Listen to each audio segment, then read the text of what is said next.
Well, we're joined now from Damascus by President Assad's key advisor, Dr. Bouthaina Shaaban. Dr. Shaaban, thanks for being there. Thank you. Now, can we start with this? The Australian Air Force has now joined the US-led coalition in airstrikes against ISIS targets inside Syria, in eastern Syria. What's your message to the Australian government about its involvement?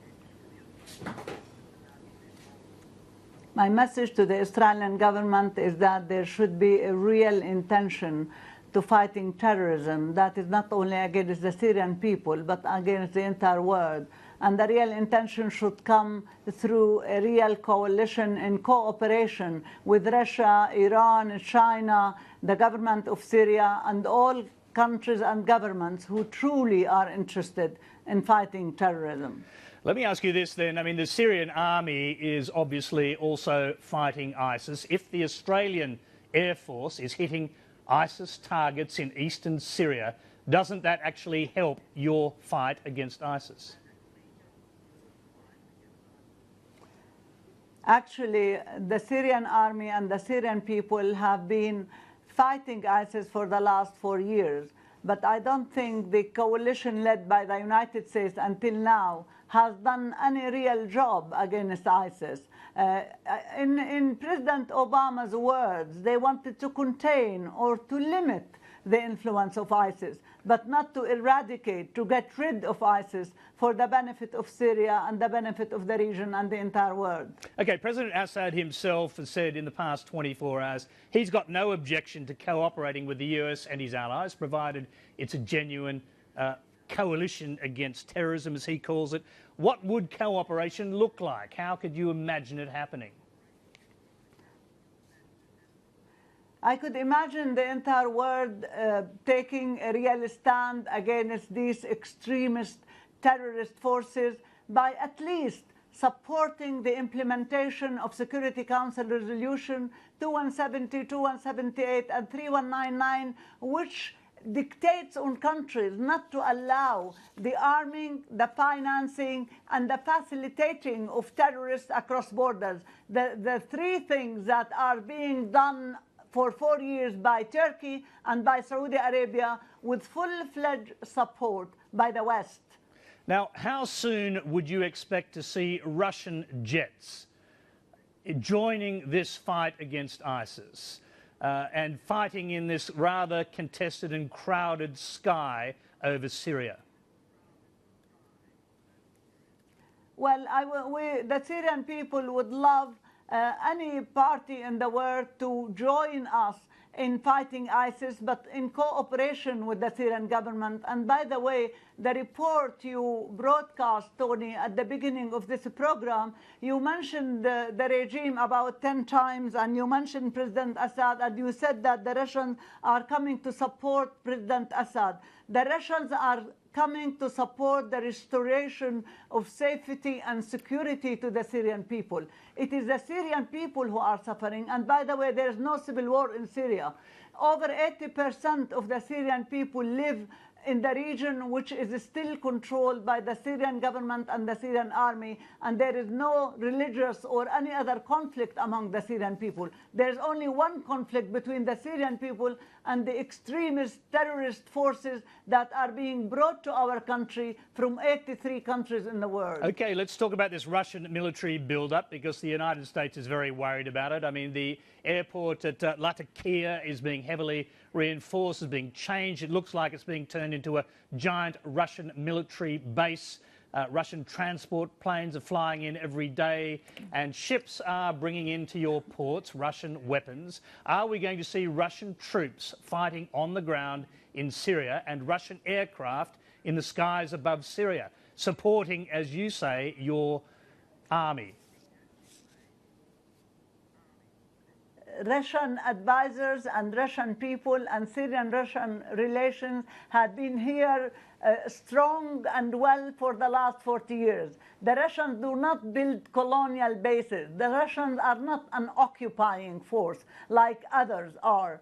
The Russians left Egypt in one day when Sadat asked them to leave. So the Russians are supporting us by advisors, by military armaments. By the way, we have contracts with them that have been signed for years, and they are implementing these contracts. And if you ask the Syrian people, you would see that the Syrian people are happy to see any country in the world supporting the Syrian people and the Syrian army against extremist forces and against terrorist forces. But a very quick question here. Are you expecting Russian forces to be expanding their operations into Syria? More Russian troops than just the advisors, and Russian Air Force pilots flying Russian aircraft over Syrian territory? We are only expecting support to the Syrian army. That's all what we are expecting. And we know that the Russians will not do anything except in cooperation with the Syrian government and with the Syrian army. And thus the agenda is Syrian. And as I said, the best way to fight terrorism is to have this coalition broadened, not only from Russia. Really, you know, the terrorism you find now here and you describe now here, you might find tomorrow in Europe and next day in the United States. It's a cancer that is hitting the entire world. And we would love the world to understand that this is an existential danger to the entire humanity. Okay, but earlier this year, the Secretary of State, John Kerry, laid down some very strict conditions. Syria cannot have peace, stability, nor can it be saved as long as President Bashar al-Assad remains in power. Have you any reason to believe the White House has changed its mind on that fundamental issue? Well, I would like to ask you, has John Kerry any right to decide who the president of Syria should be?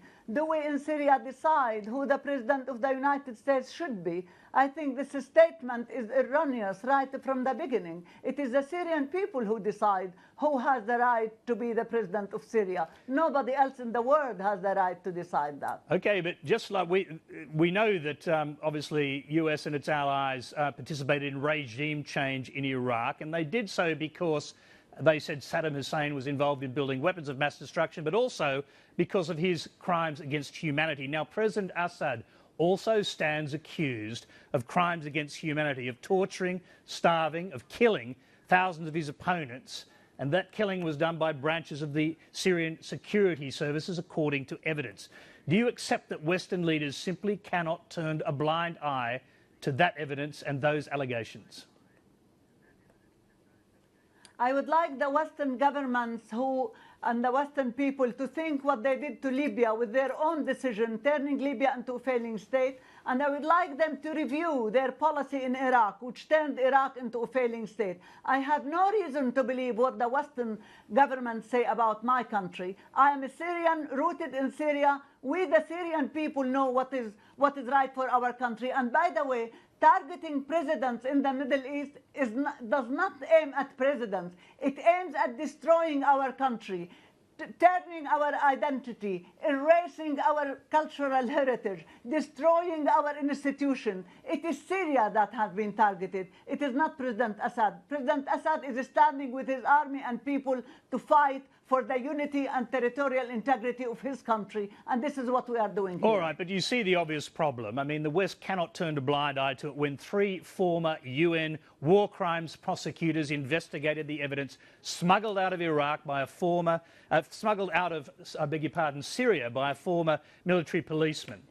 He brought 55,000 photographs of 11,000 dead bodies, all of whom he claimed were killed by your security services, starved, tortured, beaten, and his evidence by those 3 war crimes prosecutors was found to be most credible. Listen, Tony, let us respect the intelligence of your viewers. I was interviewed at least 3 times by CNN and by Wolf Blitzer on CNN about these fabricated pictures that have been paid for by a Qatari company in London. You know, if anybody is careful about the lives of the Syrian people, why don't you condemn the missiles that are killing innocent civilians? Why don't you condemn the killing of thousands of Syrian children at schools, the destruction of 5,000 schools, the erosion of Palmyra, the erosion of old Aleppo? Where is the West from all what the extremists and terrorists are doing in Syria? Dr. Shaaban, can I interrupt you there for one moment? Because we are running out of time, but I believe it is possible to do. It's possible to do both things at the same time. It's possible to condemn what happens to those children at the same time to condemn a history of repression. Now, these three war crimes prosecutors, all very credible men, believed the evidence to be real.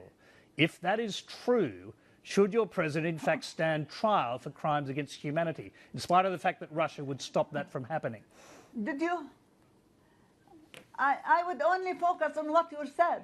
The three men believe that the evidence could be real. What if the evidence was absolutely nonsense? What if these three men were absolutely wrong? I mean, why are you trying to suppose something about our president instead of trying to solve the problem for the Syrian people and for Syria and for the Middle East and for the world at large?